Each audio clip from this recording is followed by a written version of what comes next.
লেভেলের প্লেয়ার আমি, এনেমি দেখি না।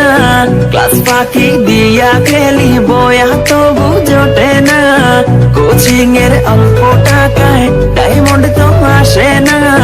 ভালো স্কিন ছাড়া আমার হিট পয়েন্ট